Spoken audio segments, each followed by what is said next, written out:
Queria também fazer menção à presença do Dr. Rui, sua esposa, irmã Wanda, casado, né, irmão?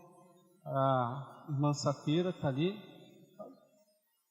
nascendo aí, a igreja poder conhecê-la. Prazer ter a senhora aqui. Bom, que o Senhor lhe use mais uma vez. Que o Senhor seja abençoado, possuído pelo Espírito Santo.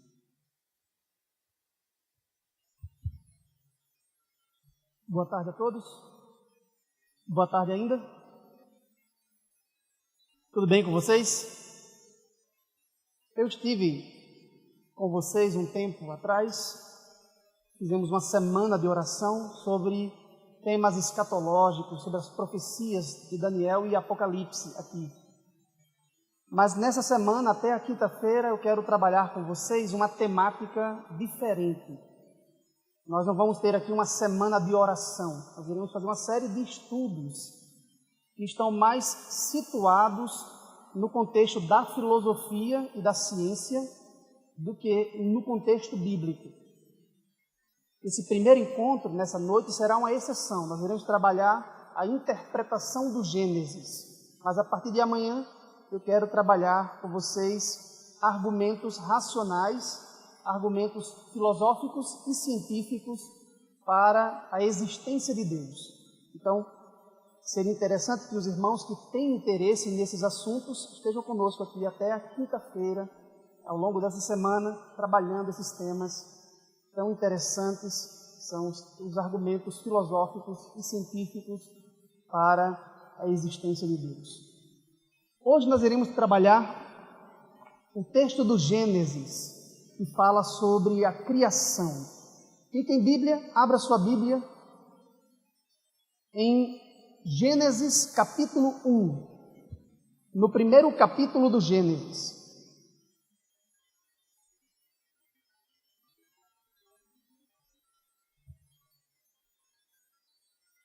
E antes de nós fazermos a leitura e a análise desse texto, o prólogo, a abertura do texto do Gênesis, eu quero começar com um texto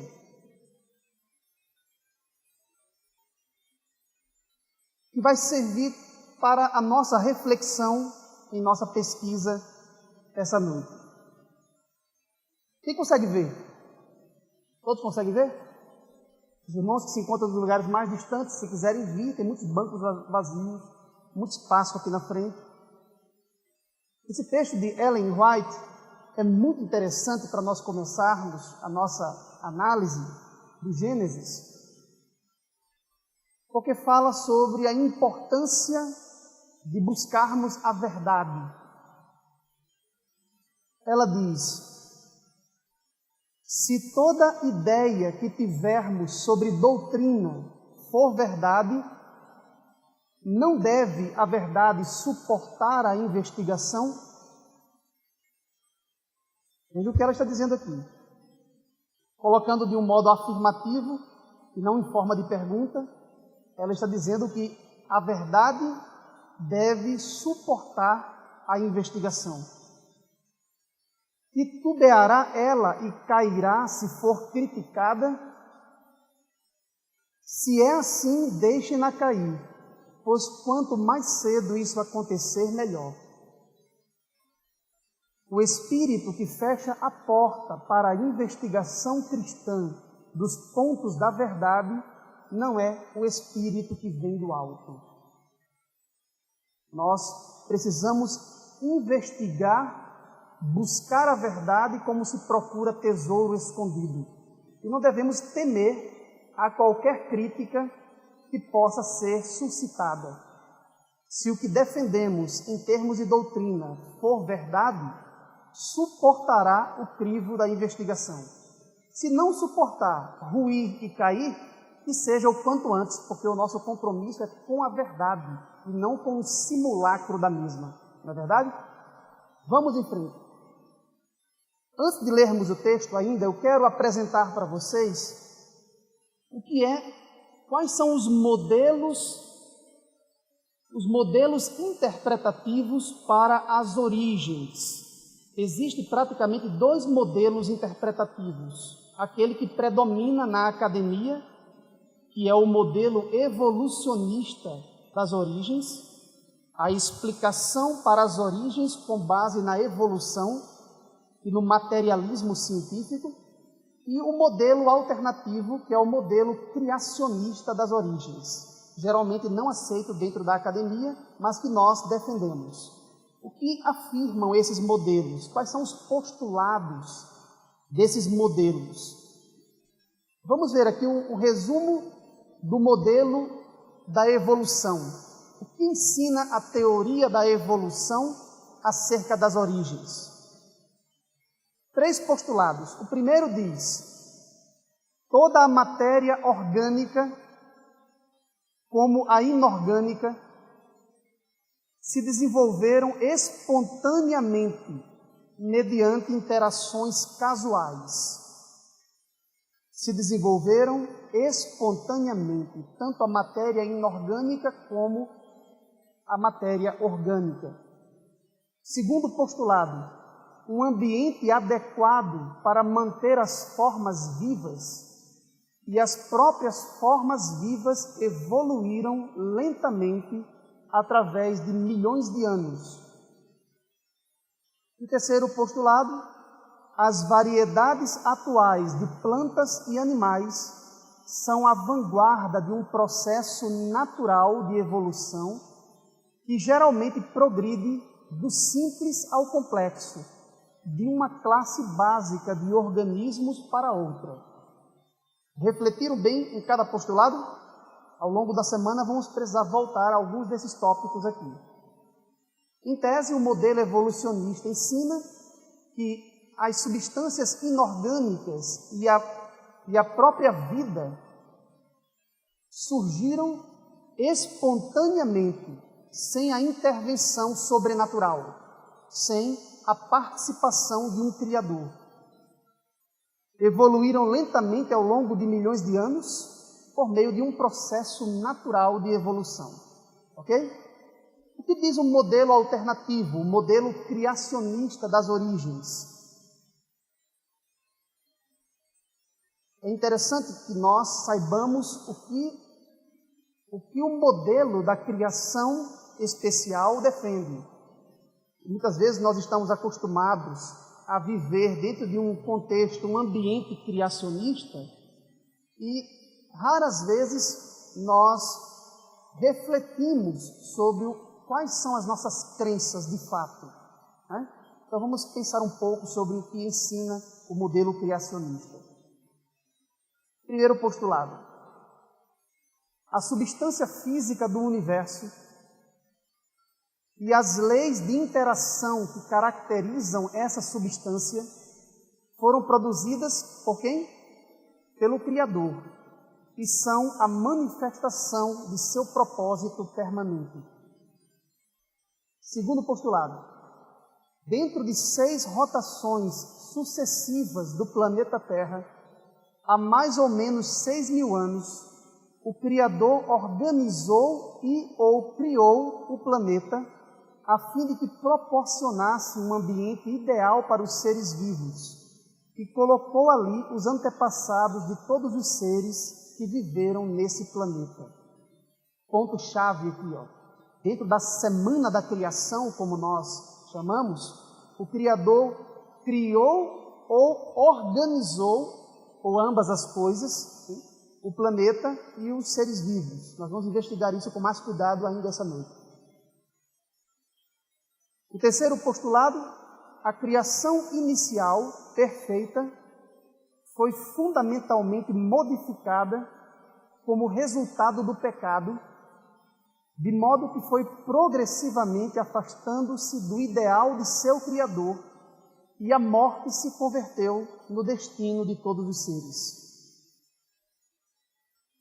Quarto postulado: os seres vivos, criados originalmente, estavam dotados com a capacidade de ter descendentes nos quais houvesse modificação, o que resultou numa ampla gama de adaptações e diversificações em espécies, sempre dentro de categorias básicas. Esse ponto é muito importante. Criador, ao fazer os seres vivos, originalmente os dotou com esta capacidade de gerar descendentes com modificações, mas sempre dentro de categorias básicas. E por último, a superfície do planeta foi radicalmente transformada por um acontecimento posterior à criação, conhecido como dilúvio, que sepultou os restos do mundo anterior e resultou em um mundo pós-diluviano que, em muitos aspectos, significou um ambiente drasticamente diferente para os organismos vivos. Leram e refletiram com atenção os 5 postulados do modelo criacionista? É bom sempre ter em mente esses postulados. Ao longo da semana nós iremos trabalhar com mais profundidade cada um deles. Vamos agora ler o texto do Gênesis. O que diz o Gênesis? Gênesis capítulo 1, verso 1. O que diz o primeiro versículo, logo no prólogo do livro? Todos conhecem de cor, né? No princípio, criou Deus os céus e a terra. Não é assim que aparece em sua Bíblia? É assim ou não? Mas quando Moisés escreveu esse texto, é um relato mosaico, ele não escreveu bem dessa forma como nós colocamos, claro, evidentemente, no idioma português, mas quando Moisés escreveu, ele escreveu mais ou menos assim. Se assustaram? Eu disse mais ou menos assim, porque o que vocês estão vendo aí é o texto na língua hebraica, mas o hebraico massorético, com sinais de pontuação, que é bem posterior à época do autor do texto. Quando Moisés escreveu o texto, ele utilizou o paleohebraico, o hebraico antigo, sem esses pequenos sinais de pontuação que vocês veem aí. Na realidade, ele escreveu apenas usando as consoantes hebraicas do alfabeto hebraico. E o que está escrito aí? Veja que nós colocamos o texto começando da direita para a esquerda, não é? Olha lá. O hebraico se escreve e se lê dessa forma. Ao contrário de nós, os ocidentais, que geralmente lemos e escrevemos no sentido inverso, né? A este aqui. Mas o que está escrito ali? O que está escrito ali é isso aqui. Colocando em nossos caracteres agora, né? Colocando em nossos caracteres. Como é que fica? Leiam aí. Bereshit é essa primeira palavra aqui, ó. Bereshit, bara, Elohim, et hashamayim ve'et haaretz. Só vocês agora. Bereshit, bara, Elohim, et hashamayim ve'et haaretz. Só vocês agora.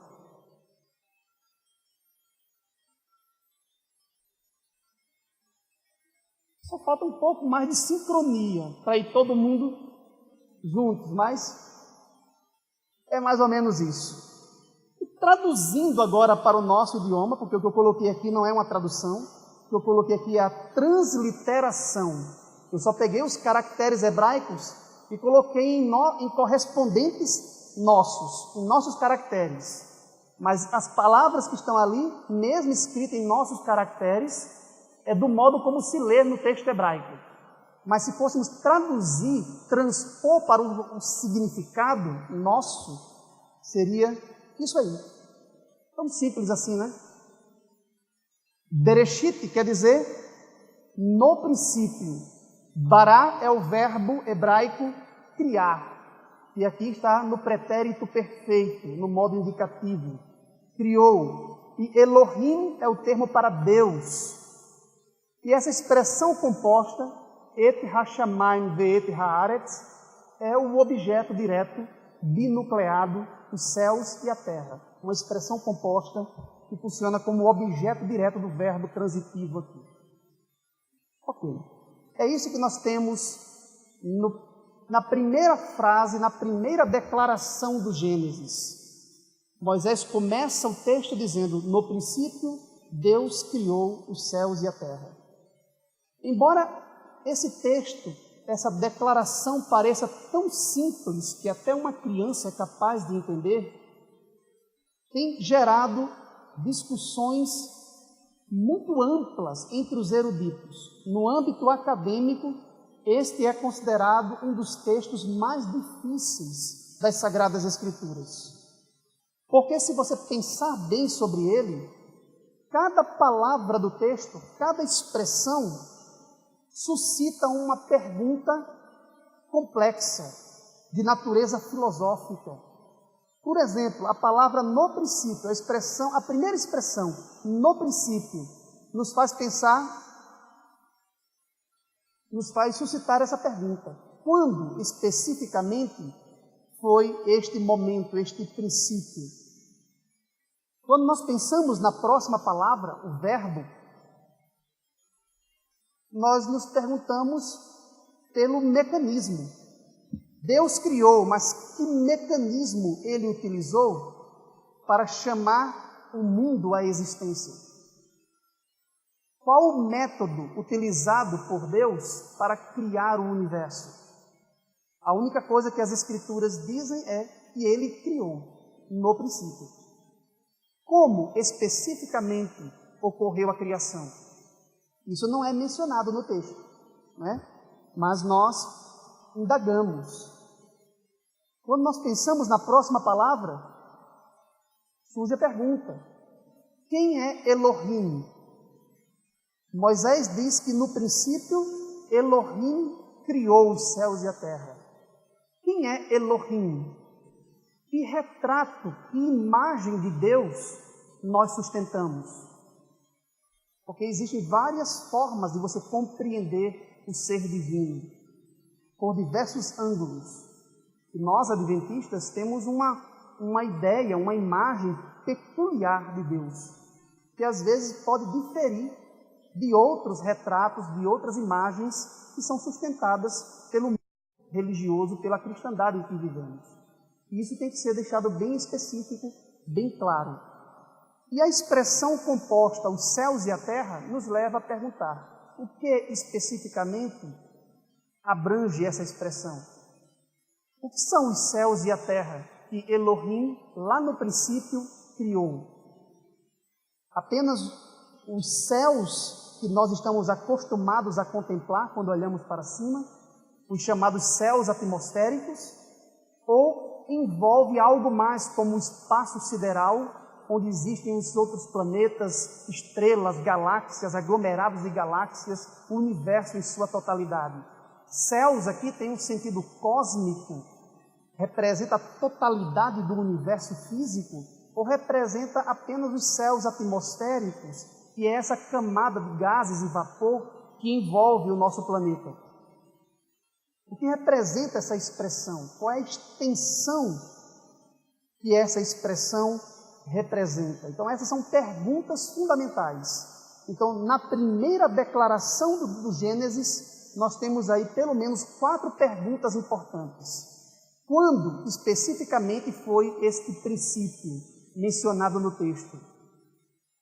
Como especificamente Deus criou os céus e a terra? E essa expressão céus e terra envolve o que especificamente? E qual é o retrato adequado de Deus que provém das Escrituras? Quem é Elohim mencionado no texto? Essas são perguntas que têm intrigado os intérpretes. Essas são questões que têm sido suscitadas não apenas no âmbito da teologia acadêmica, mas também e principalmente dentro da filosofia. Eu digo isso porque a pergunta pela existência de Deus, em específico, ela é uma pergunta mais de natureza filosófica do que teológica. Os teólogos não estão tão preocupados com esta questão. Os teólogos, em geral, partem do pressuposto de que Deus existe. E veja que Moisés, no texto do Gênesis, não está preocupado em provar a existência de Deus por meio de nenhum tipo de argumento.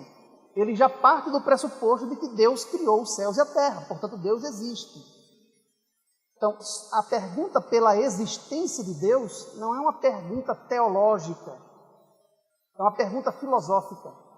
Se você abrir um bom manual de filosofia, naquele capítulo sobre metafísica, ali você vai encontrar as perguntas referentes à existência de Deus e quais os argumentos utilizados em favor e contra a existência de Deus.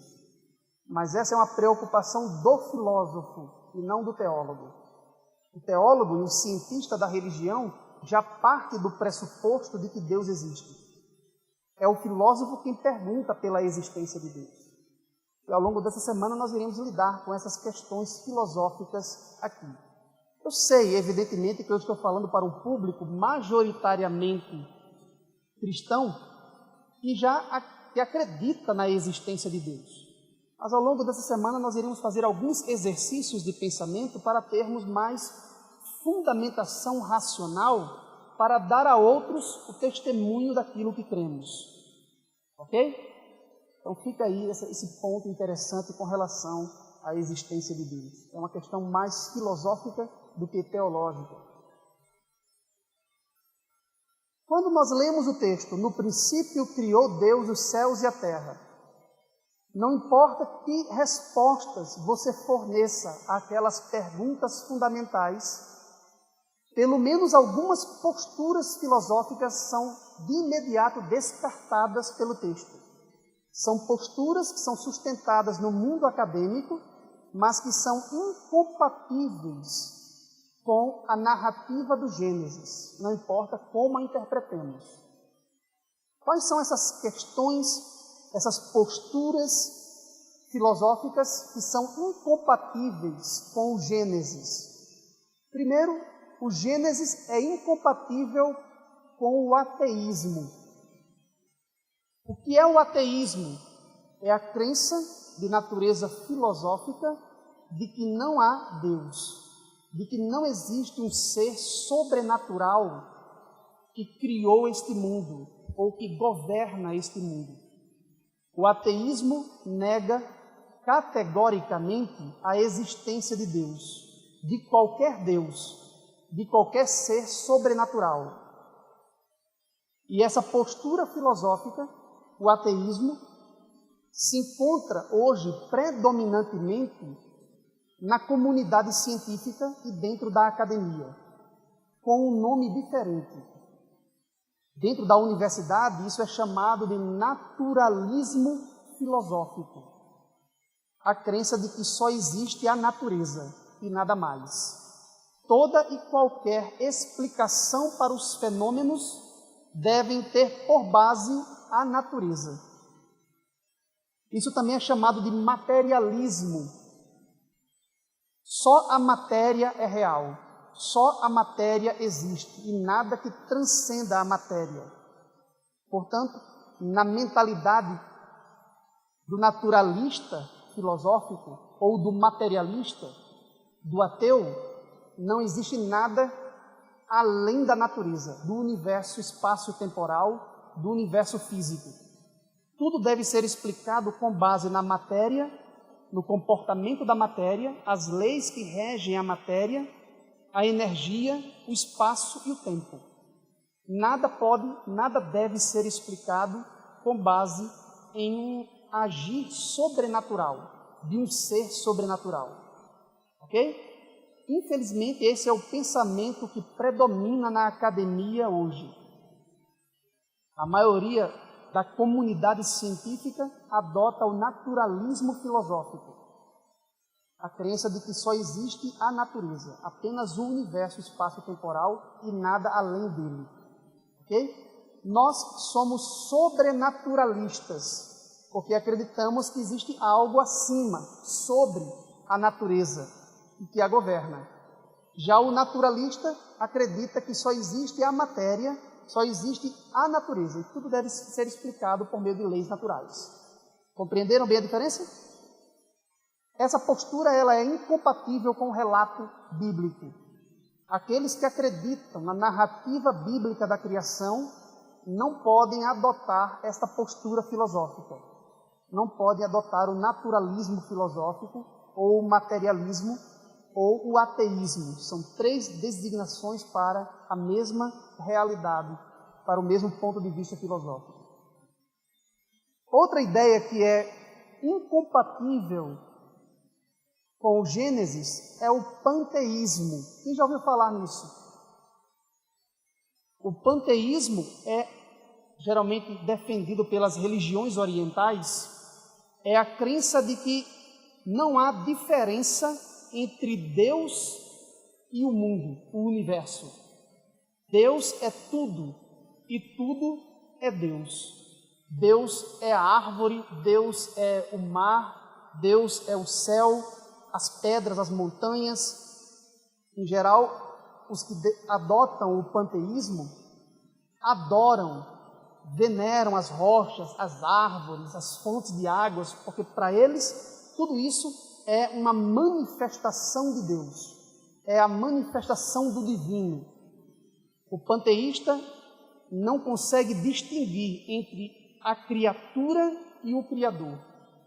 Este ponto de vista é incompatível com a narrativa do Gênesis. Segundo o relato mosaico, Deus antecede e independe do universo físico. Se Deus não quisesse ter criado o mundo, ele continuaria existindo, sim ou não? Porque o Criador não se confunde com a criação. A criação é radicalmente distinta de seu Criador. O mundo não é feito da mesma substância que Deus. Deus é muito maior do que a criação. Às vezes nós contemplamos o pôr do sol, o nascer do sol, um fenômeno natural, belo, e isso nos leva a pensar em Deus. Mas nós não confundimos estas coisas com o próprio Deus. Deus é muito maior do que essas coisas. A natureza é apenas obra de suas mãos. Não é algo que deve existir necessariamente. Existe porque Deus chamou a existência. Mas ele poderia simplesmente não ter criado. E ainda assim, ele existiria de modo independente. O Criador não depende da natureza e não se confunde com ela. Deus está para o mundo como o pintor está para a tela. Quando nós observamos uma tela, nós podemos aprender muitas coisas sobre o pintor, mas nós não podemos confundir a tela com o próprio pintor, como faz o panteísmo. Muitos desses movimentos que procuram defender a natureza são de raiz filosófica panteísta, porque acredita que a natureza é a manifestação mesma do divino. Porque dentro do conceito panteísta, Deus é tudo e tudo é Deus. Mas dentro da narrativa judaico-cristã, Deus, o Criador, é radicalmente distinto e superior à sua criação. Ok? Compreendido esse ponto? Então, o panteísmo também é incompatível com a narrativa do Gênesis. E o panenteísmo, quem já ouviu falar? É muito parecido com o panteísmo. A única diferença é que, para o panteísta, não há diferença entre Deus e o cosmos, Deus e o universo. Para o panenteísta, Deus é como se fosse a alma que habita o universo. O universo seria uma espécie de corpo físico do próprio Deus. Deus estaria para o mundo como a alma, na visão imortalista, está para o corpo. Mas quando nós, de alguma forma, nos descuidamos com relação à natureza, nós podemos, dentro do panenteísmo, estar ferindo o próprio corpo de Deus. Que Deus seria a grande alma do mundo. Claro que esta concepção também é incompatível com a narrativa do Gênesis, em que o Criador é radicalmente distinto de sua criação. Também é incompatível com o Gênesis o politeísmo, a crença das antigas civilizações pagãs de que existem várias divindades que controlam certos setores do mundo. O mundo, na mentalidade do politeísmo pagão, está dividido em diversos distritos e setores governados por divindades. Algumas divindades controlam as florestas, outras controlam os rios, outras controlam as montanhas e assim por diante. Claro que o Gênesis reconhece a existência de um único Deus. O relato bíblico é monoteísta e não politeísta. Ok? Quer você entenda o monoteísmo bíblico no sentido unitário, como no judaísmo, ou no sentido trinitário, como no cristianismo clássico, a tradição bíblica é monoteísta. Há um só Deus e não um conjunto, uma série de inúmeros deuses, como dentro do politeísmo pagão. E por último, o deísmo também é incompatível com a narrativa bíblica. No deísmo, nós temos um Deus pessoal que criou o mundo e que é independente dele. Isso está em harmonia com a perspectiva judaico-cristã.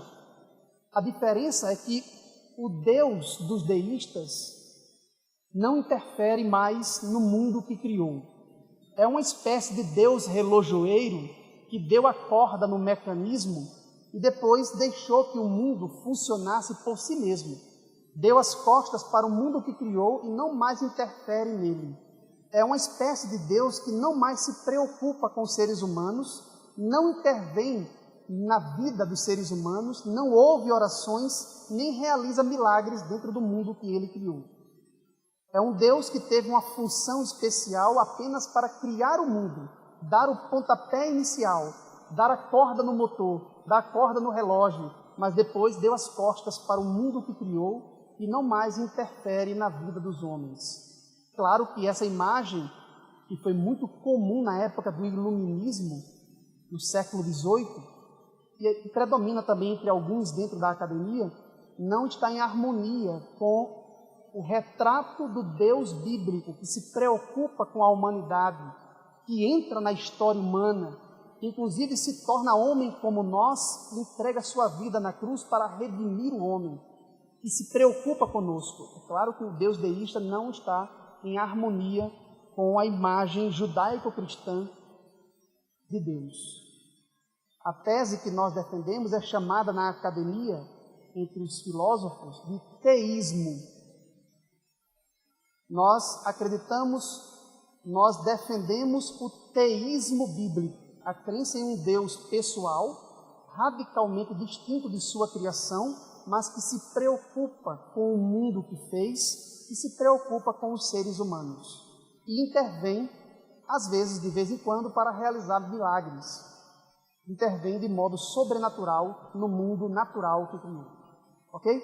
Então, aqui nessa tela nós temos aí um pequeno apanhado das posturas filosóficas que são defendidas pelo mundo aí afora e que são incompatíveis com a narrativa do Gênesis, a narrativa da criação. Ok? Todos estão conseguindo acompanhar até aqui? Podemos avançar? Vamos então. Aqui nós temos 3 opções cosmogônicas, como Deus criou o cosmos. Alguns dizem que a criação foi ex materia. É um termo em latim, termo técnico utilizado por alguns para dizer que Deus criou o mundo a partir de matéria pré-existente. Deus precisou de matéria-prima pré-existente para construir o universo. Está correto isso? Interessante é que essa é a postura dentro do paganismo politeísta. Em todas as culturas, em todas as civilizações antigas, em todas as culturas pagãs da antiguidade, em todos os seus relatos, em todos os mitos da criação, nessas diversas culturas, nós encontramos um ponto em comum entre elas. As divindades pagãs nunca criam o mundo do nada. Quando as divindades chegam no cenário cosmogônico, elas já encontram ali a matéria pré-existente. Em todas as mitologias do mundo antigo, não existem divindades criadoras. Todos são deuses arquitetos, artífices, que quando chegam no cenário já encontram ali a matéria pré-existente. Veja, por exemplo, a mitologia grega. Na mitologia grega, os deuses não criam o mundo. Os deuses não criam a matéria. A matéria é eterna. A doutrina da eternidade da matéria permeia todas essas culturas pagãs. Quando os deuses chegam, a matéria já está lá, em estado caótico. A matéria é recalcitrante e desordenada. E o que os deuses fazem? Impõem, por sua força e poder, a ordem no caos pré-existente. E do caos eles fazem emergir o cosmos. Duas palavras gregas interessantes. Do caos eterno, eles fazem emergir o cosmos. Cosmos quer dizer ordem, beleza. De onde vem a palavra na língua portuguesa cosmético? O que os deuses das civilizações pagãs fazem é ordenar o material pré-existente para dar ao mundo a forma ordenada que tem hoje. Eles são mais organizadores do que criadores. Não há entre as narrativas do paganismo, não há entre os mitos cosmogônicos do Antigo Oriente nenhum relato sequer de um Deus criador, que cria a própria matéria-prima para depois organizar o mundo. Todos eles se valem de matéria pré-existente, eterna, para ordenar o mundo. Aqui e ali nós encontramos algumas pessoas que dizem assim: eu não acredito num Criador, eu creio num arquiteto divino. Quem já ouviu essa expressão? Eu creio que existe um arquiteto divino. Quem já ouviu essa expressão? Cuidado quando alguém disser para você que acredita em um arquiteto divino. Nós também acreditamos num arquiteto divino, sim ou não? O Deus judaico-cristão, o Deus da Bíblia, é ou não é um arquiteto, um grande artífice que ordenou o mundo? É verdade. Mas o Deus da Bíblia não é apenas um arquiteto que, ao chegar ao cenário da criação, já encontrou ali a matéria pré-existente. Porque o arquiteto, ele faz uso de matéria-prima para organizá-la. Não é assim? A diferença do Deus bíblico para os deuses, as divindades do paganismo, é que o Deus bíblico não é apenas um arquiteto que dá forma à matéria. É um Deus que cria a própria matéria, que chama do nada a matéria à existência. Essa é uma grande diferença. Nós cremos num Deus que é verdadeiramente criador de todas as coisas, que antecede a matéria, a energia, o espaço e o tempo. Cria a matéria e, a partir dela, ordena o mundo. Essa é a grande diferença. A criação não é ex matéria, a partir de matéria pré-existente, como no paganismo. E o que dizer, então, da segunda opção? Que a criação é ex deo, da natureza, da substância, da essência do próprio Deus. É como se um pedaço da substância divina emanasse dele para criar o universo. Bonito isso? Essa é a crença do panteísmo, de que o universo é feito da mesma substância que o próprio Deus, ou que não há diferença entre Deus e o universo. Nós também não aceitamos a ideia de uma criação ex deo, feita a partir da substância do próprio Deus. A substância e a essência divina é radicalmente distinta e superior à da criação, à do mundo que ele criou. Deus não é feito Deus não é feito de matéria como o mundo é. Não é verdade? Alguns até acham que Deus é uma energia. A energia é uma realidade do universo físico, espaço-temporal. A energia é algo que Deus criou. Deus criou a matéria, a energia, o espaço e o tempo. Portanto, ele não é feito de matéria, não é feito de energia, não está restrito às fronteiras de espaço e tempo. Ele é bem maior do que todas estas coisas. Criação não é ex matéria, criação não é ex deo. O que nós defendemos é a terceira opção. Criação ex nihilo. Expressão latina que quer dizer do nada. Nihilo, da onde vem a palavra aniquilação. A pronúncia é essa mesmo. Deus criou o mundo ex nihilo. Quem já ouviu essa expressão? De vez em quando, assim, nos círculos mais acadêmicos, se fala assim, né, que Deus criou o mundo ex nihilo, ou seja, do nada. Ele não precisou de nenhuma matéria-prima para chamar o mundo à existência.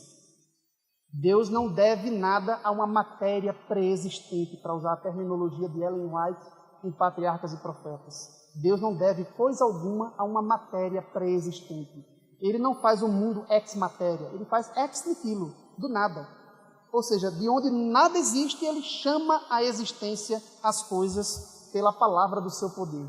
Então essa terceira opção é aquela que nós defendemos oficialmente e é a que é defendida na história do cristianismo há 2000 anos. Chegamos a um ponto interessante aqui. O que significa a expressão os céus e a terra? No princípio, Deus criou os céus e a terra. Esta é a questão-chave que eu quero lidar mais extensamente com vocês agora. Qual é a extensão dessa expressão? O que ela abarca? O que ela envolve? Existem duas formas de interpretar dentro da tradição cristã esta expressão.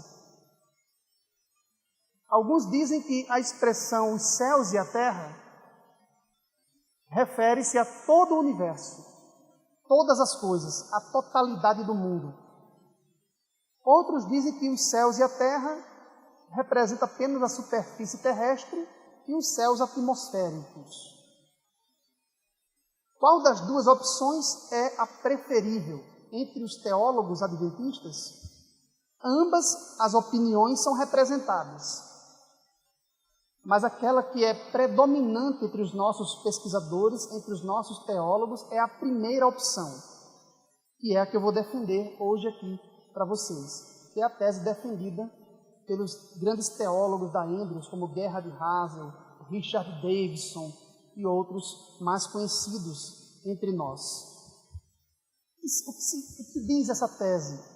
Essa tese diz que a expressão que aparece no verso 1 de nossas Bíblias, céus e a terra, é uma figura de retórica usada pelos antigos hebreus, chamada merisma. O que é o merisma? Como os antigos hebreus, lá na época em que o texto foi escrito, quando o relato mosaico foi produzido, não tinham um termo técnico para o universo, como nós temos hoje. E hoje nós temos um termo técnico, né, para se referir à totalidade das coisas criadas. Né? Nós usamos o termo universo. Mas os antigos hebreus não tinham uma palavra em seu vocabulário hebraico para se referir à totalidade do mundo, à totalidade da criação. Eles não tinham um termo para universo.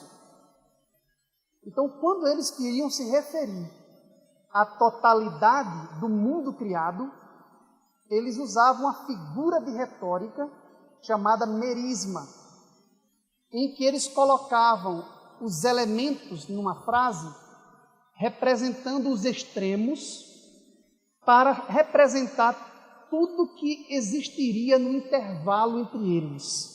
Então, quando eles dizem Deus criou os céus e a terra, céus e terra são os termos que representam os extremos, mas engloba tudo que se encontra entre eles, entre ambos os extremos. Sempre que aparecia essa expressão do modo como está aqui, os céus e a terra, não aquela expressão tríplice que aparece no mandamento do sábado, que Deus criou os céus, a terra e o mar, e tudo o que neles há. A expressão tríplice não era uma expressão usada pelos hebreus para se referir ao universo. Era usada apenas para se referir a essas dimensões, os céus a terra e o mar, ou seja, a atmosfera, a litosfera e a hidrosfera. As esferas que eram essenciais para a vida. Mas quando os hebreus utilizavam a expressão técnica céus e terra, eles estavam utilizando um merisma para representar a totalidade do mundo, tudo que foi criado. Então, quando aparece no verso 1, no princípio Deus criou os céus e a terra, o que Moisés está querendo comunicar para nós é que no princípio absoluto Deus criou todas as coisas. Deus chamou matéria, energia, espaço e tempo à existência. Além disso, só Deus existia. Absolutamente nada mais. O verso 1 se refere à criação de todas as coisas. E foi exatamente assim que João, lá no Novo Testamento, interpretou o texto do Gênesis. Como é que João começa o prólogo do seu evangelho? Quem lembra? No princípio era o Verbo. E o Verbo estava com Deus. E o Verbo era Deus. Quem é o Verbo nesse texto? Jesus Cristo. Como é que vocês sabem disso? Pelo verso 14 que diz: e o Verbo se fez carne e habitou entre nós. Mas quando ele continua o texto, ele diz: ele estava no princípio com Deus. Todas as coisas foram feitas por intermédio dele. E sem ele, nada do que foi feito se fez. Preste bem atenção à expressão toda abrangente usada por João. Todas as coisas foram feitas lá no princípio por intermédio dele. Ele está fazendo uma leitura do Gênesis. Quando Moisés disse: no princípio Deus criou os céus e a terra, João está interpretando para nós da seguinte forma: o Verbo, o Messias, Rei Jesus Cristo, estava lá no princípio absoluto com Deus o Pai, na eternidade, e ele chamou todas as coisas à existência. Tudo foi feito por intermédio dele, e sem ele, nada do que foi feito se fez. Portanto, Gênesis capítulo 1, verso 1, não se refere aos céus atmosféricos e à terra como sendo a porção seca, o solo firme sobre o qual a vida floresce. Não é apenas isso. Verso 1 é todo abrangente. No princípio, Deus criou todas as coisas. E isso nos responde: que princípio foi este? Gênesis capítulo 1, verso 1, não trata do princípio da criação de nosso planeta apenas. Gênesis 1, verso 1, trata do princípio. E não há nenhuma determinação ali. Que tipo de princípio é esse? Porque não precisa. O que Moisés estava querendo dizer era o princípio de tudo. No princípio absoluto, Deus chamou todo o universo à existência. Deus chamou à existência a totalidade do mundo. Esse ponto deve ser compreendido no verso 1 do Gênesis, porque a partir do verso 2 ocorrerá uma mudança de foco na narrativa e se concentrará em nosso planeta. E depois todo o relato da semana da criação se concentrará única e exclusivamente em nosso planeta. Mas o verso 1 abrange a totalidade da criação, a totalidade, ou seja, todas as coisas no universo espaço-temporal. Eu digo isso porque alguns especialistas acreditam que os céus e a terra do verso 1 seriam os céus atmosféricos, esse que vocês veem, e a terra não seria o planeta, mas seria apenas a porção seca, as terras emersas, sobre a qual floresce a vida, a fauna e a flora. Isso também é chamado de terra, não é? Por que eles pensam assim? Porque se você continuar lendo o texto do Gênesis, você vai perceber isso aqui, ó. 2 versos do Gênesis que fala sobre o que é o céu na narrativa e o que é a terra. Leiam comigo, com atenção. Observem. E disse Deus, isso é no segundo dia da semana da criação, haja firmamento no meio das águas e separação entre águas e águas. Fez, pois, Deus o firmamento e separação entre as águas debaixo do firmamento e as águas acima do firmamento. E assim se fez. Preste bem atenção agora. E chamou Deus ao firmamento o quê? Céus. Houve tarde e manhã, o segundo dia. O que foi que o próprio Deus chamou de céus? O firmamento. A palavra laraquia, o termo hebraico raquia, tem sido muito mal interpretado por alguns estudiosos. No final do século XIX, alguns estudiosos acreditavam que raquia, o firmamento, na mentalidade dos antigos hebreus, era uma espécie de cúpula invertida, ou uma espécie de abóboda metálica sólida, com uma taça de metal virada de boca para baixo. Os antigos hebreus acreditavam que o céu seria essa espécie de abóboda metálica sólida. Hoje nós sabemos que essa era a mentalidade dos antigos gregos e não a mentalidade dos antigos hebreus. Não é esta a concepção que os antigos hebreus tinham do firmamento. Mas o importante aqui nesse texto é que Deus está chamando de céus os céus atmosféricos. E no verso abaixo, veja como ele chama, o que ele chama de terra. Disse também Deus, agora é no terceiro dia da criação, ajuntem-se as águas debaixo dos céus num só lugar, e apareça a porção seca. E assim se fez. A porção seca chamou Deus o quê? Terra. Ele fez com que as águas do oceano recuassem, levantou os continentes, as terras emersas, aparece a porção seca e ele cria os animais. E como é que ele chama aquela porção seca? As terras emersas. Como ele chama os continentes? Chamou isso de terra. E ao ajuntamento das águas, chamou de mares. E viu Deus que isso era bom. Então, muitos intérpretes, muitos eruditos, lendo essas passagens, chegaram à seguinte conclusão: o que são os céus e a terra que Deus criou lá no princípio?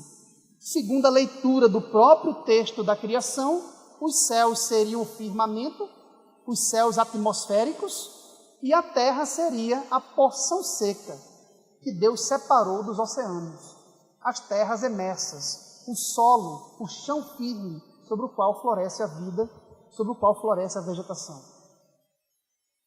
Essa interpretação está correta? É óbvio que Deus está chamando os céus atmosféricos de céus e que Deus chama a porção seca de terra.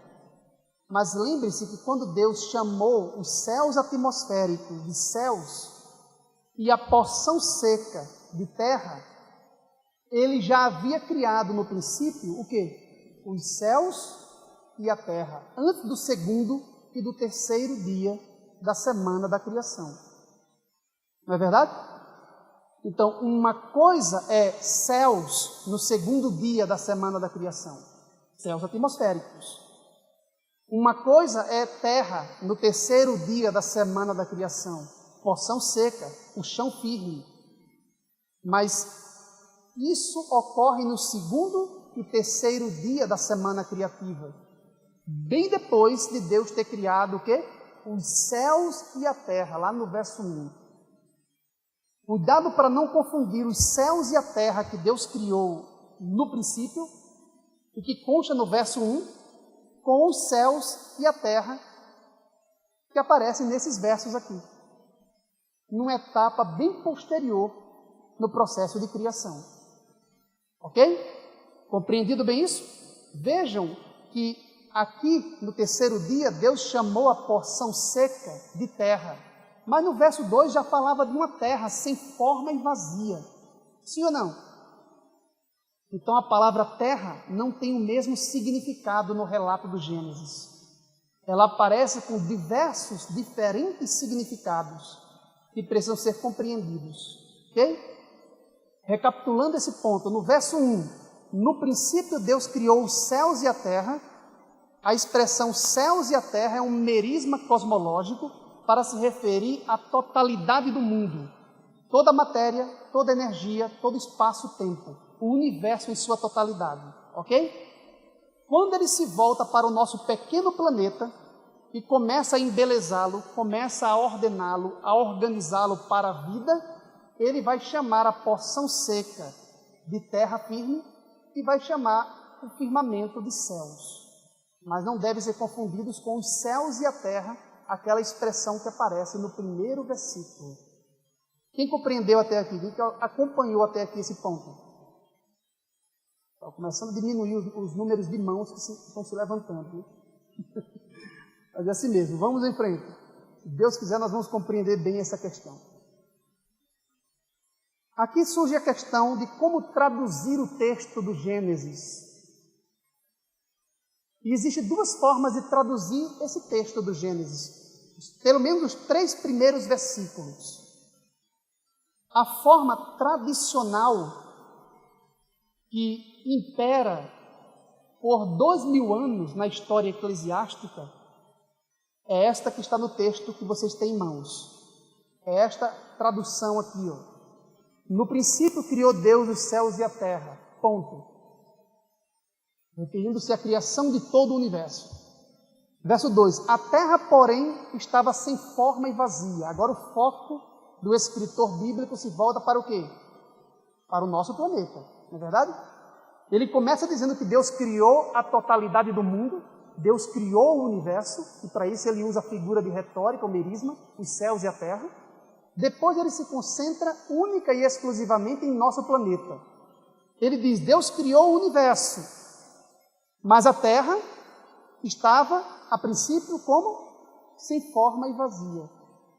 Deus criou o universo, mas o nosso planeta, a princípio, ainda estava sem forma, disforme e vazio, sem vida.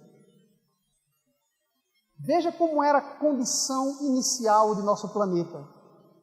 Havia trevas sobre a face do abismo e o Espírito de Deus pairava sobre as águas. Aí vem o verso 3, muito importante. Então Deus disse, haja luz, e a luz foi feita. E aí ele separa a luz das trevas, o primeiro dia da semana da criação. E aí prossegue com os outros dias da semana criativa. Esta é a leitura tradicional, a tradução oficial que vingou dentro da tradição judaico-cristã por 2000 anos. Essa tradução aqui, ela aparece no texto hebraico, o texto massorético, aparece em várias versões judaicas antigas, como a versão de Símaco, a versão de Áquila, a versão de Teodócio, a primeira versão grega do Antigo Testamento, a Septuaginta, o ALXX, na Vulgata Latina, e aparece nas principais traduções do idioma português. Essa tradução mais convencional é defendida por muitos teólogos, dentre estes alguns nossos, da Andrews, como o Gerhard Hazel, o Richard Davidson e outros grandes teólogos fora do movimento adventista. Essa é a leitura tradicional do texto. Mas no início do século XX, uma nova tradução foi apresentada ao mundo e que é aceita pelos eruditos críticos, os que não aceitam o sobrenatural. Eles fizeram uma nova tradução desses 3 primeiros versículos e que provavelmente lhe será apresentada no contexto acadêmico.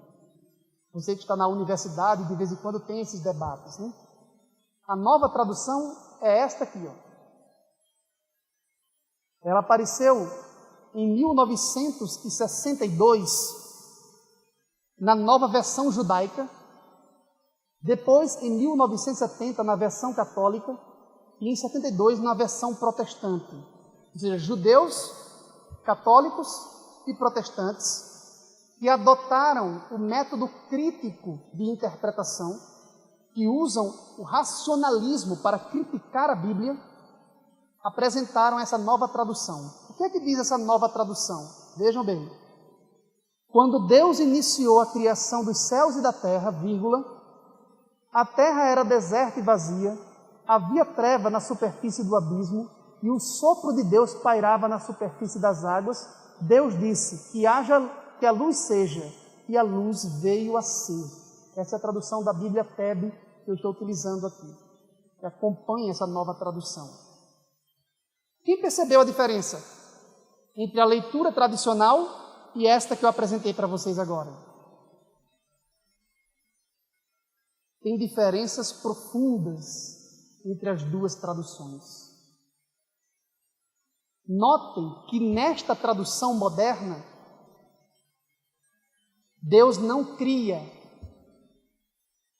Deus não é o Criador.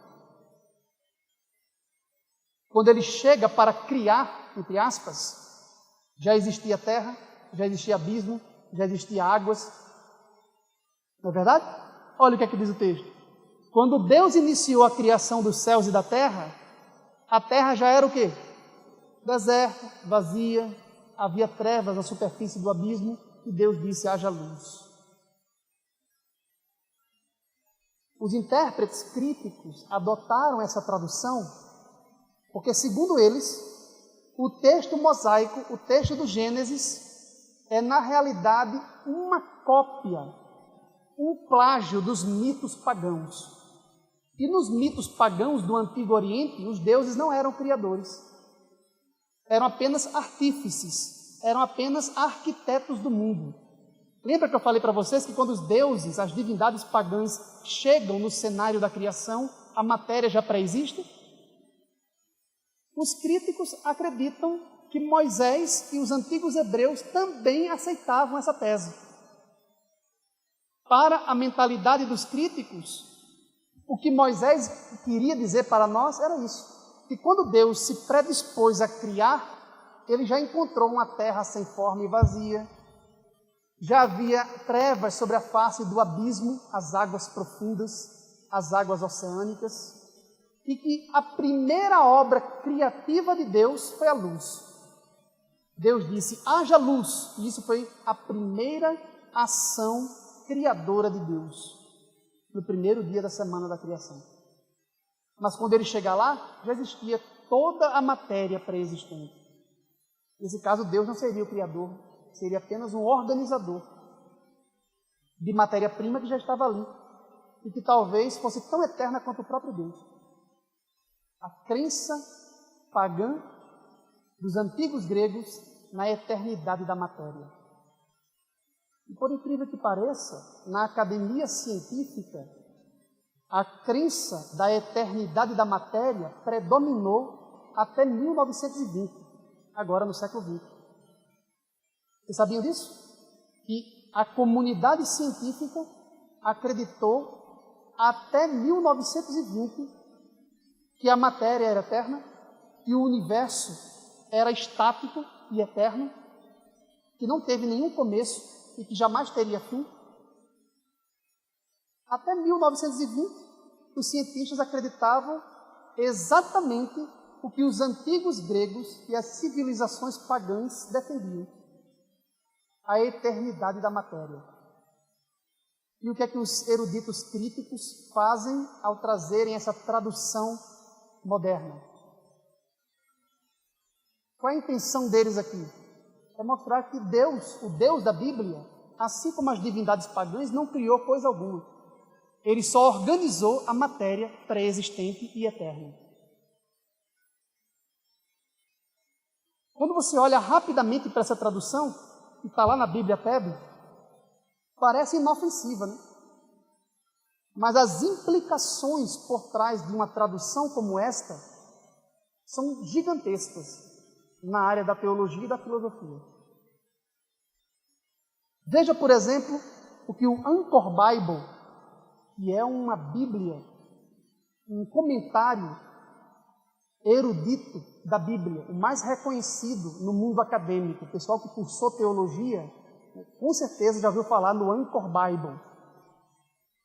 Veja como o Anchor Bible parafraseia o Gênesis. Fique atento, se ele está seguindo a tradição, a tradução clássica, ou se ele está seguindo a nova, a moderna tradução. Olha o que ele diz.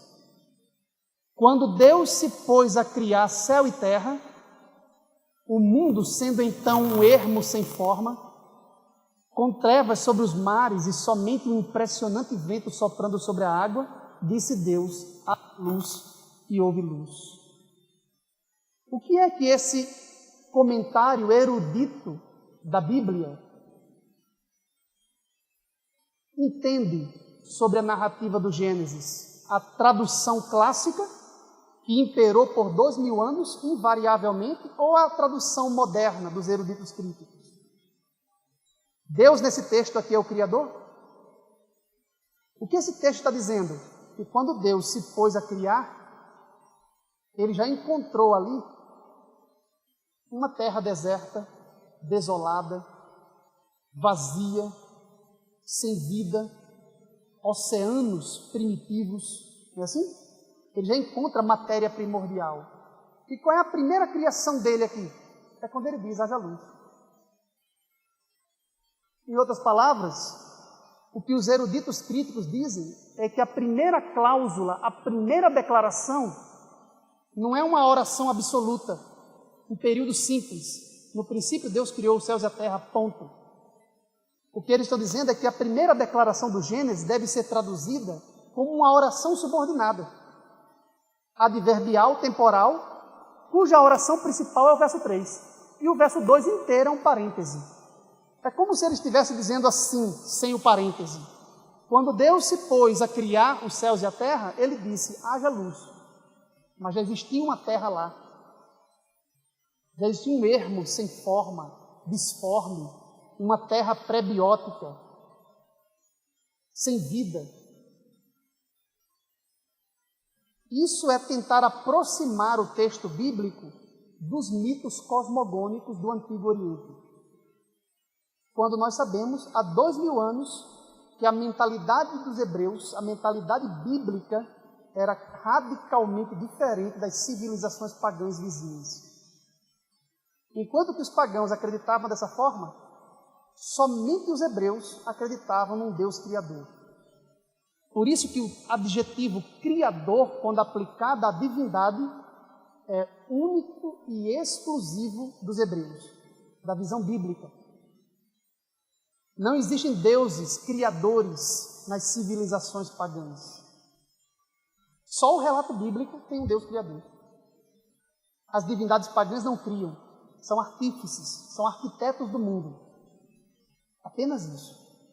Mas precisaram de matéria pré-existente, matéria eterna. Embora caótica e recalcitrante, foi ordenada por eles, organizada por eles. Os deuses pagãos apenas tiraram ordem do caos, mas o Deus bíblico cria a própria matéria. Ele antecede a matéria primordial e não depende de matéria pré-existente para criar o mundo. Essa é a grande diferença entre o conceito bíblico de Deus, o teísmo bíblico e os conceitos pagãos de Deus. Compreendido esse ponto? Sim ou não? Ok. Vamos em frente.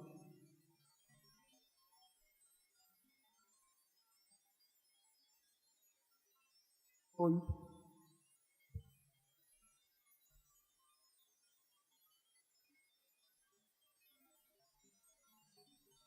Veja como é interessante, né? Quando nós estamos preocupados com o tempo, a gente pula certas informações que em outra ocasião falaria, e alguns dos irmãos sentem falta dessas informações. Importante relembrar este ponto.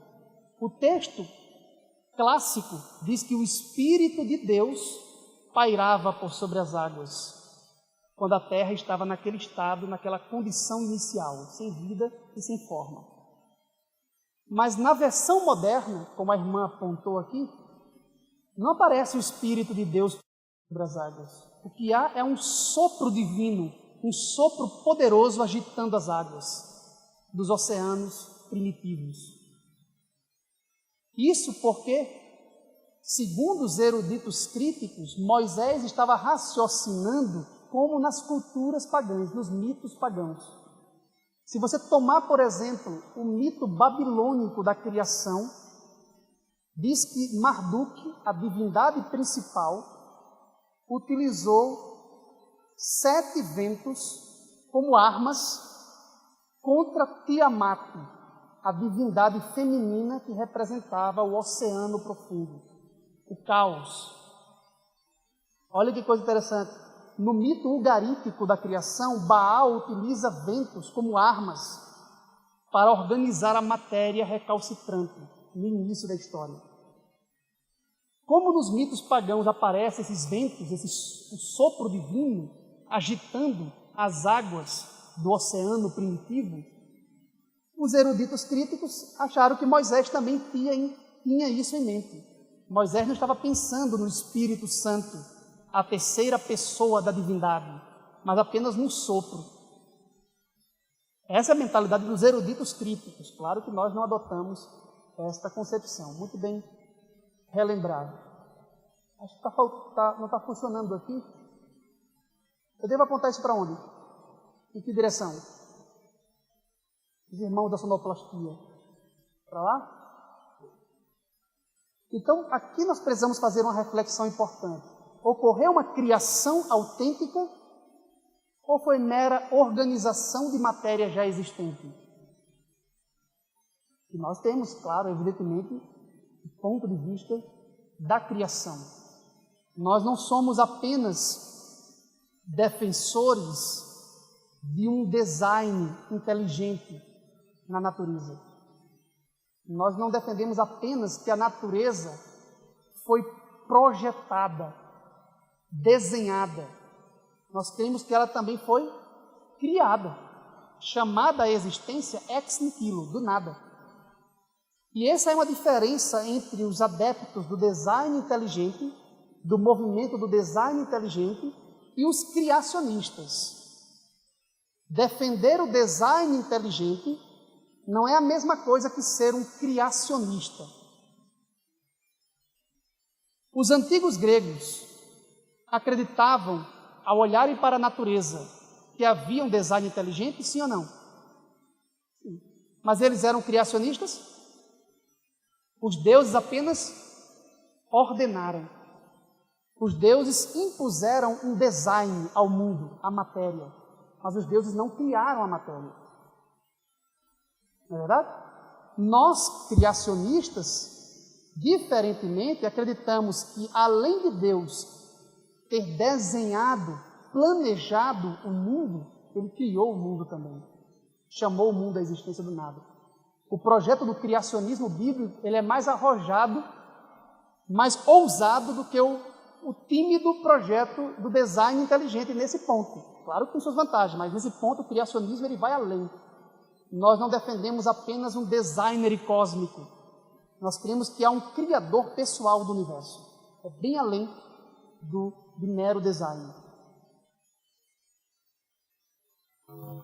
Nós seguirmos a versão tradicional, a versão clássica, o que é que o Gênesis nos diz? Primeiro, Deus antecede todas as coisas. Sim ou não? Segundo, no princípio, essa expressão no princípio representa o quê? O começo absoluto do universo. O próprio espaço e o próprio tempo surgiram no momento da criação. Certo? Amanhã nós vamos falar mais sobre isso, quando tratarmos aqui o argumento cosmológico para a existência de Deus. Terceiro, a criação foi o quê? Ex nihilo. Os céus e a terra, o universo, foram criados por Deus do nada, sem matéria pré-existente. A terra recém-criada era o quê? Diferente da atual. Estava sem forma e vazia, até que na semana da criação, Deus a ordena e a prepara para receber a sua obra-prima, que é a vida, inclusive e principalmente a vida humana. A criação da luz ocorreu dentro da semana da criação. Ok? Isso deve ser entendido pelos irmãos cuidadosamente. Aqui está a tradução nossa, a tradução clássica. Veja, no princípio, Deus criou tudo, o universo.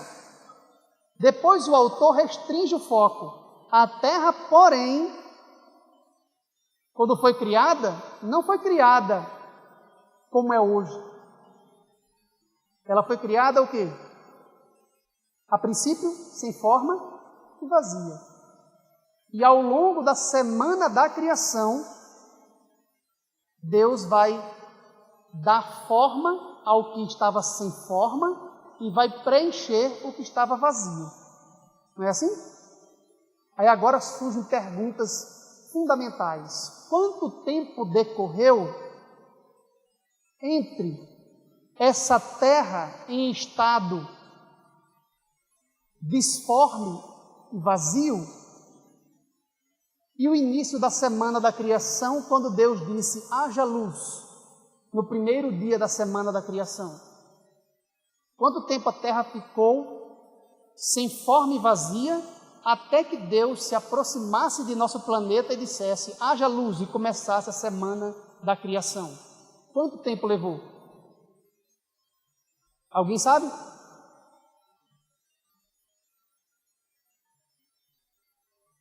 É o que os intérpretes dizem, é o que os intérpretes chamam de lacuna. Há uma lacuna. O texto, nesse ponto, não fechou a questão. O próprio texto bíblico não fechou, não definiu esse ponto. De quanto tempo transcorreu entre a terra disforme e vazia e o primeiro ato da criação, diríamos assim, quando ele disse, haja luz para banir a escuridão. Por quanto tempo a terra ficou em escuridão? Pode ser que tudo isso tenha ocorrido dentro da semana da criação.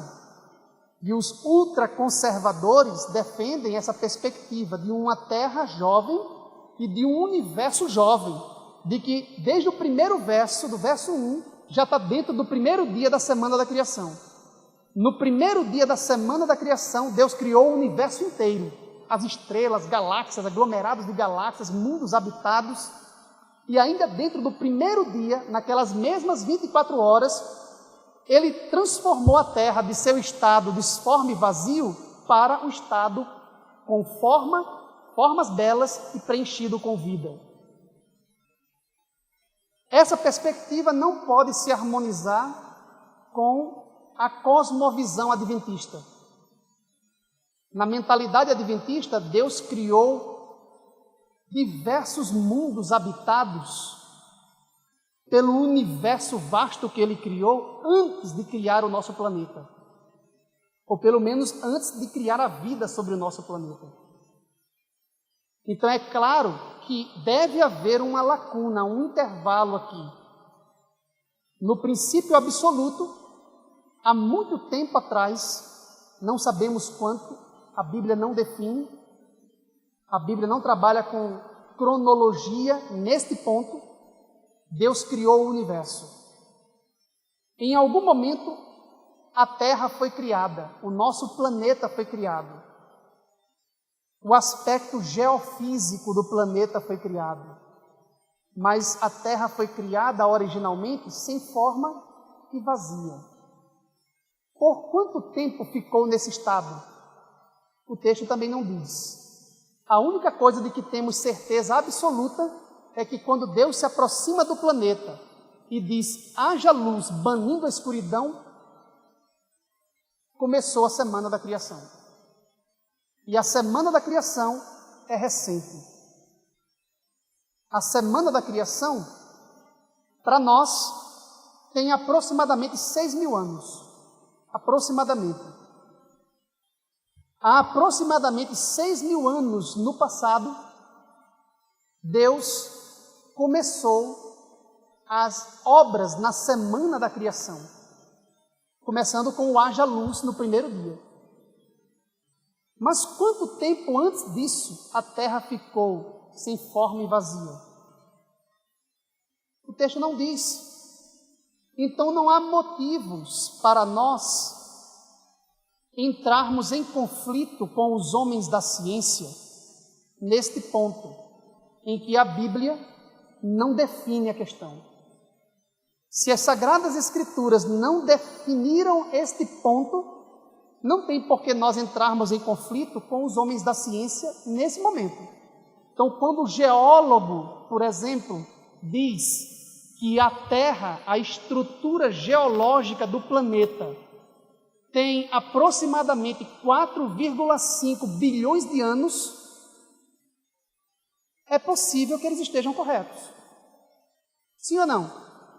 A Bíblia não diz por quanto tempo o nosso planeta ficou naquela condição primeira. Quando o astrônomo, ou o cosmólogo, ou o astrofísico afirma que o universo, em sua totalidade, tem 13,7 bilhões de anos, conforme os melhores cálculos, pode ser que eles estejam corretos mesmo nesse ponto. Porque nós não sabemos há quanto tempo no passado Deus criou o universo. E nem sabemos há quanto tempo no passado Deus criou a estrutura geofísica do planeta. O ponto que nós firmamos é que a vida é recente. A vida foi originada por Deus em nosso mundo dentro da semana da criação, que não tem mais que 6 a 10 mil anos. Então a nossa luta, o nosso conflito aqui, não é com o cosmólogo, o astrônomo que data a origem do cosmos para 13,7 bilhões de anos. O nosso confronto não é com o geólogo, que diz que a estrutura física, geológica do planeta tem 4,5 bilhões de anos. O confronto aparente está com a biologia, que diz que a vida tem 3,8 bilhões de anos, quando nós sabemos que a vida foi originada por Deus dentro da semana da criação, que não tem mais que 6 a 10 mil anos. A vida é um fenômeno recente nesse planeta, embora o planeta possa ser mais antigo, e o universo muito mais. E segundo Ellen White, muito mais, porque já existia, Deus criou os anjos, Deus criou mundos habitados, antes de criar o nosso pequeno planeta. Já tinha todo o universo criado por Deus. Quem está me acompanhando até aqui? Então esse ponto fica para a nossa reflexão, porque a partir de amanhã nós vamos precisar usar essas informações para aprofundar mais na questão da origem do universo, que é o tema de amanhã, com mais profundidade. Amanhã certamente não vou utilizar texto bíblico, amanhã vamos trabalhar mais os argumentos filosóficos e científicos para a origem do cosmos. Ok? Então, repetindo esse tópico aqui, já que estamos chegando ao final dessa apresentação, é possível e até provável que o universo tenha mesmo 13,7 bilhões de anos, conforme os melhores cálculos, conforme os melhores modelos matemáticos que dispomos hoje. Porque, segundo a Bíblia, é muito provável que o universo seja bem mais antigo do que nosso planeta. É possível também, como dizem os geólogos, que o planeta, a estrutura geológica dele, seja bem antiga. Isso é possível.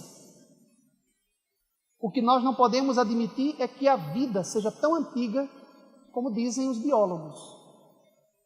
Porque a vida aparece na semana da criação, segundo o relato do Gênesis.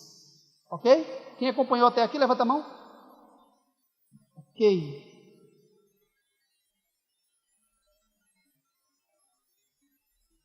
Se nós fôssemos fazer uma paráfrase do Gênesis, do modo correto, seria mais ou menos isso. É chamado academicamente de teoria do intervalo passivo. Que existe uma teoria do intervalo ativo, que eu não tive tempo de mencionar, que é rejeitada pelo registro bíblico. Mas, em tese, o que se defende majoritariamente entre os teólogos adventistas é isso aqui, ó.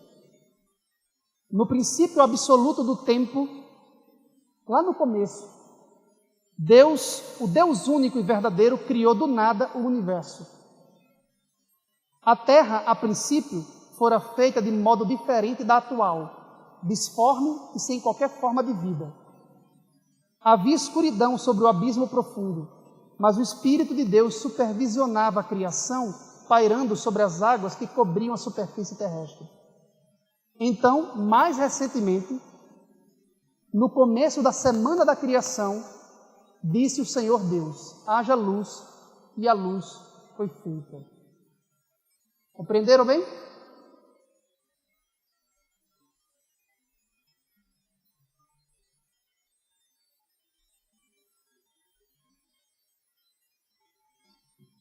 Hebreus capítulo 1,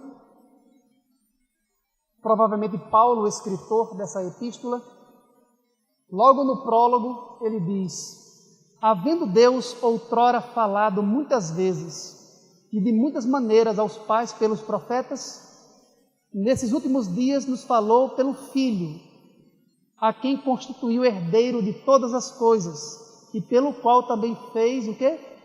O universo. Ele é o resplendor da glória e a expressão exata do seu ser, sustentando todas as coisas pela palavra do seu poder. Paulo está dizendo que Cristo criou todo o universo. E aqui eu quero chamar a atenção para um detalhe da doutrina da criação que pouco é mencionado. Cristo não apenas criou o universo, conforme esse texto, ele até hoje o sustenta. O texto diz que ele sustenta todas as coisas, sem exceção, pela palavra do seu poder. Os irmãos têm ideia do que significa sustentar todas as coisas?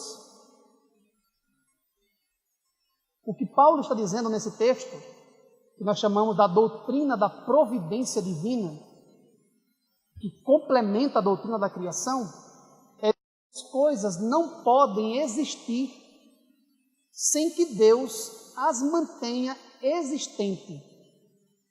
Estão entendendo isso?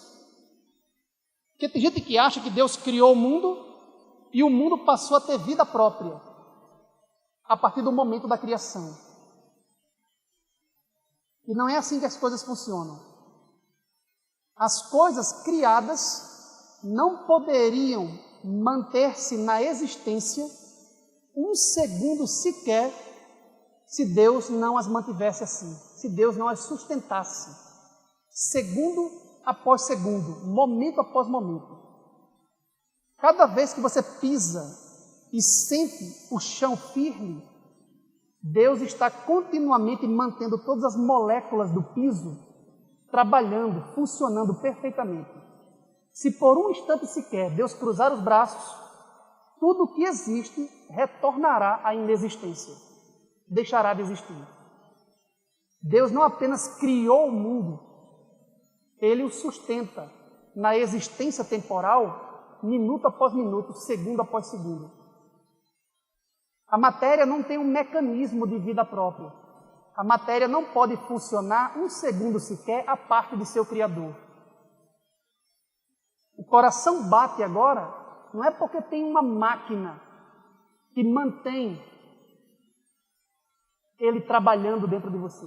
Você respira agora, você sente o pulso, não é porque existe uma máquina, um mecanismo que mantém isso trabalhando. Cada vez que o seu coração bate, cada segundo que o pulso bate, é o cuidado de Deus que tudo penetra e sustenta. Se um segundo sequer ele parar de sustentar, tudo deixa de existir e volta ao estado de inexistência. Todo ser se torna não ser, porque nada pode existir à parte do seu Criador. Eu quero terminar deixando clara a doutrina da sustentação do mundo por Deus. O Deus judaico-cristão, o Deus verdadeiro, o Deus vivo, o Deus bíblico, não é apenas um criador. Ele é o mantenedor de todas as coisas. Eu termino com um longo texto de Ellen White em que ela fala sobre isso, sobre a providência divina, a sustentação do mundo por Deus. Eu quero que os irmãos redobrem a atenção desse ponto, desse momento, para entender bem esse mistério.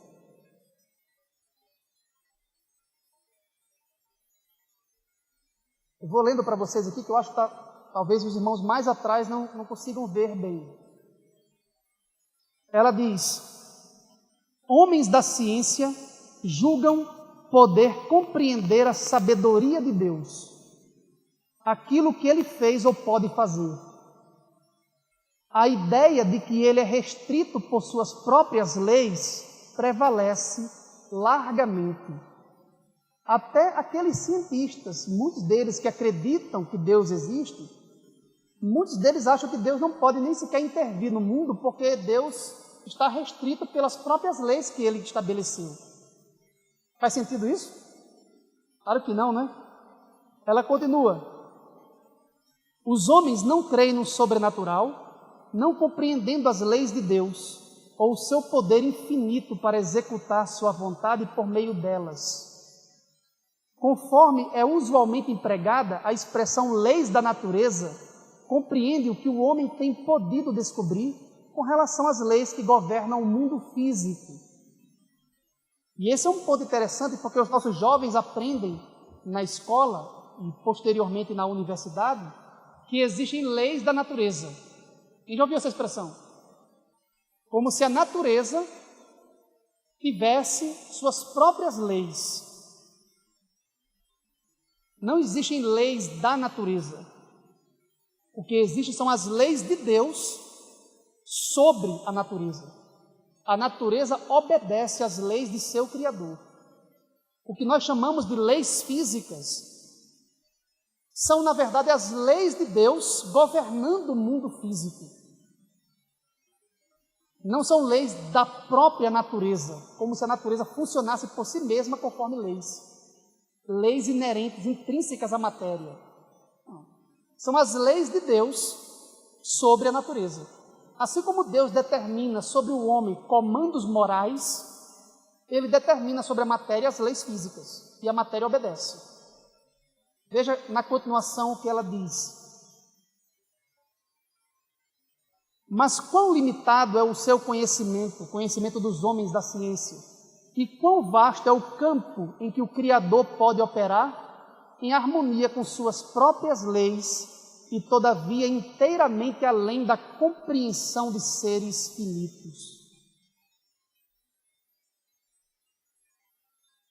Muitos ensinam que a matéria possui força vital, que certas propriedades são comunicadas à matéria e que então fica ela a agir por meio de sua própria energia inerente. Não é isso que se ensina na faculdade? Que a matéria funciona pelo seu próprio mecanismo, sem ajuda externa? E que as operações da natureza são dirigidas de acordo com leis fixas, nas quais o próprio Deus não pode intervir, pensam eles. E isso é ciência o quê? Falsa, e não é apoiada pela palavra de Deus. A natureza é serva de seu Criador. Deus não anula suas leis, nem age contrariamente a elas, mas está o quê? Continuamente a empregá-las como seus instrumentos. E aqui vai também o conceito de milagre, que alguns irmãos, cujo zelo excede o entendimento, acham que é uma violação das leis da natureza. Deus viola as leis da natureza quando realiza um milagre. Milagre não é uma violação das leis da natureza. É a operação de Deus mediante leis desconhecidas a nós. Há um campo muito amplo para o Criador operar em harmonia com suas próprias leis, sem violar as suas leis, e que é desconhecida a nós, seres finitos.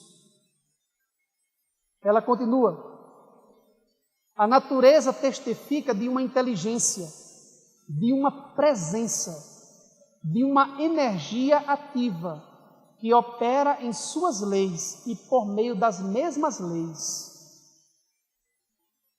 Que inteligência é essa que está operando por meio da natureza, segundo após segundo?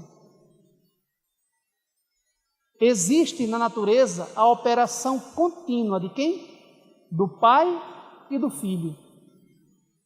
Quanto ao que respeita a este mundo, a obra de Deus, da criação, está completa, mas a sua energia ainda é exercida, ao sustentar os objetivos de sua criação. Embora a criação esteja concluída desde o princípio, Deus está usando a sua força para manter a natureza, segundo após segundo, para alcançar os seus propósitos eternos, para atingir os objetivos de sua criação. Não é porque o mecanismo que uma vez fora posto em movimento continua a agir por sua própria energia inerente que o pulso bate. Olha o que ela está dizendo. Não é porque tem um mecanismo autossuficiente funcionando que o seu pulso está batendo agora. Que a respiração se segue à respiração. Não é porque tem um mecanismo autossuficiente que você respira segundo após segundo. É o que então? Mas cada respiração, cada pulsar do coração é uma prova daquele cuidado que tudo penetra por parte daquele em quem vivemos, nos movemos e existimos. Não é por causa de um poder inerente que ano após ano a terra produz os seus dons e continua seu movimento em redor do sol. A mão de Deus guia os planetas e os conserva em posição na sua marcha ordenada através dos céus. É Deus sustentando tudo. Ele produz por conta o seu exército. A todas as estrelas chama pelos seus nomes, por causa da grandeza de suas forças e pela fortaleza do seu poder, nenhuma faltará. É pelo seu poder que a vegetação floresce, que as folhas aparecem e as flores desabrocham. Ele faz produzir erva sobre a terra, sobre os montes, e por ele os vales se tornam férteis. Todos os animais da floresta buscam seu sustento de Deus. Toda criatura vivente, desde o menor inseto até o homem, depende diariamente de seu cuidado providencial. E ela termina com essa conclusão magnífica. Deus é o fundamento de todas as coisas. Ele não é apenas o Criador que deu origem a tudo lá no início. Ele continua sendo o fundamento de tudo. Toda verdadeira ciência está em harmonia com suas obras. Toda verdadeira educação conduz à obediência ao seu governo. A ciência desvenda novas maravilhas à nossa vista, faz altos voos e explora novas profundidades, mas nada traz de suas pesquisas que esteja em conflito com a revelação divina. A ignorância pode procurar apoiar opiniões falsas a respeito de Deus, apelando para a ciência. Mas o livro da natureza e a palavra escrita derramam luz um sobre o outro. Somos assim levados a adorar o Criador e a depositar uma confiança, o quê? Inteligente em sua palavra. Deus cria e sustenta todas as coisas. Nada funciona, nada se movimenta, nada se modifica, nada existe sem a sua sustentação, sem o seu cuidado, sem o seu agir. Nós somos mais que criacionistas nesse ponto, né? Nós não apenas defendemos a criação sobrenatural deste mundo físico. Nós acreditamos que Deus está no governo desse mundo e sustenta e mantém todas as coisas, inclusive nossas vidas agora. E é uma honra indescritível. Palavra alguma pode descrever, nem pena alguma é apta para descrever a honra que é saber que nesse exato momento o mesmo Deus que lançou os fundamentos da terra lá no princípio, lança os fundamentos para sustentar a nossa vida, manter o nosso pulso batendo, manter o nosso coração, manter cada respiração, manter-nos vivos nesse momento. É o cuidado que tudo penetra. É o poder de Deus sustentando o mundo e sustentando todas as coisas, inclusive nossas vidas. A Ele, o único que habita em luz inacessível, o único imortal que habita em luz inacessível, que habita e que está assentado acima das estrelas, em um trono soberano. Jeová que se encontra agora num alto e sublime trono, seguindo os conselhos de sua própria vontade. A Ele seja a honra e o poder eterno.